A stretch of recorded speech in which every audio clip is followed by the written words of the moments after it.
Together we achieve victory over heart failure.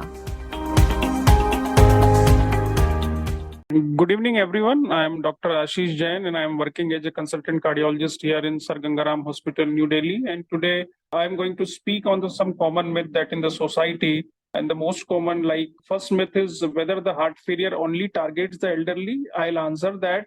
Although all of we know that this disease is more prevalent into the older adult because they are having systolic and diastolic dysfunction, but it can strike at any age that depend on the genetics and about the lifestyle of the patient. Because right now there are various type of heart disease, like patient who are taking excess amount of alcohol can lead to alcohol cardiomyopathy into the young age. Also, patient are having premature coronary artery disease, having heart attack even at the age of 30. Also, that can also lead to decrease in the heart function and subsequently heart failure. Another things are also there. There is infection of the heart layer called as myocarditis, and especially in the pregnancy, also there is peripartum cardiomyopathy. So these 3-4 things are also that can occur in the young age also. So it's not like heart failure will occur in the elderly population. Now the second myth is that only chest pain means a heart attack.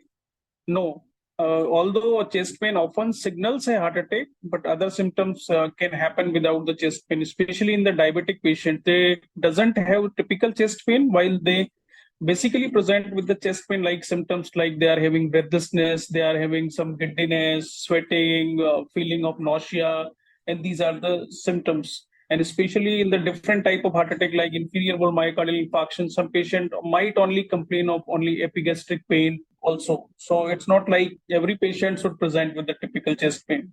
So we should not ignore any type of chest pain, and whenever such symptoms like typical chest pain or the chest pain like these symptoms, we should consult our nearby doctor. Now the third myth is that whether heart failure means your heart is stopped. Now, heart failure doesn't signify a total shutdown of heart failure. It is basically 3 types: systolic heart failure, diastolic heart failure, and the mid-range heart failure. Heart failure means just only your heart is not able to pump the blood efficiently throughout the body. That amount is required by your body. So it's not like your heart has been stopped. The heart attack, the heart failure, and the heart block, all 3 are different terms. One more myth is that long-term smokers can't lower the risk of heart disease by quitting.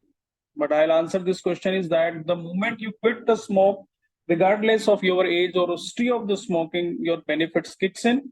Within just 1 year of quitting, your risk of heart attack decreases by 50%, and in a decade, it mirrors that you are like a non-smoker person. One more myth is that I should not exercise after having a heart attack. It's not like that. Exercise is a cornerstone of heart diseases when done safely and under professional guidance.